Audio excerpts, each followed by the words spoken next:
So I just got back from seeing the #1 wanted movie based on a book, and of course that movie is The Hunger Games.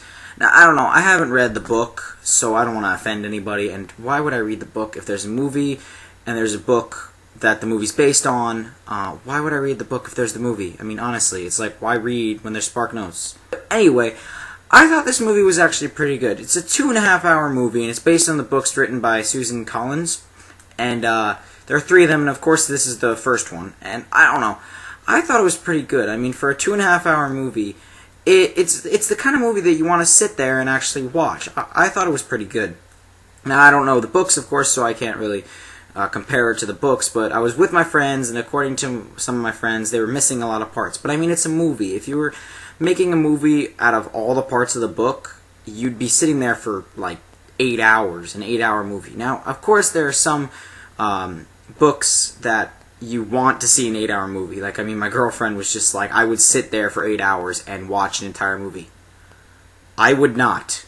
No, there's no way you can keep this much action to keep people interested. Now, I mean, I thought the movie was good. I mean, it had that concept. You're in a game where there's only one survivor, and you need to survive to win. Now, of course, I can give away things because there's the book, which already gives away things. Now, obviously, it ends with 2 people surviving, and the 2 people love each other, whatever it is. I have no clue, but it just, like, the action was spread out just enough so it was still, you'd still want to watch it, but if they had spread it out just a little bit more, no, it wouldn't have worked. And, of course, there's always the villain who was basically a douche from he was in the movie, Race to Witch Mountain, and he's a douche and ends it with him getting killed by dogs, which I thought was hilarious. But honestly, it's just like, it didn't have like an exact villain, which is what I thought was kind of good.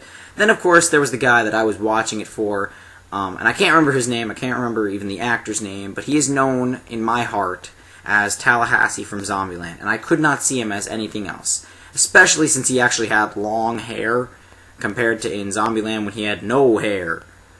I just can't see him as anything else besides Tallahassee, so I was giggling anytime he came on screen because I just love Tallahassee, and I love the movie Zombieland.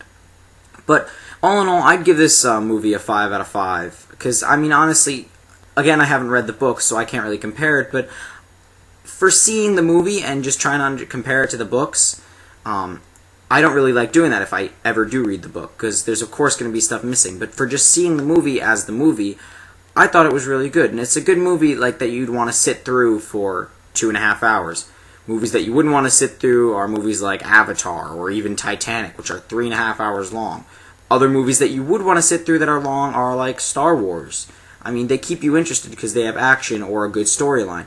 The others, they're just like adding in crap that you don't care about. Like, who gives a crap? It's kind of ironic how the 2 movies that you wouldn't want to sit through are Titanic and Avatar, both written by the same guy, James Cameron.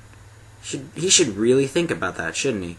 Well, anyway, guys, hope you guys have liked this video, and leave a comment in the bottom talking about either laughing at James Cameron or just saying what you thought about The Hunger Games. Thanks, guys, and make sure to like this video.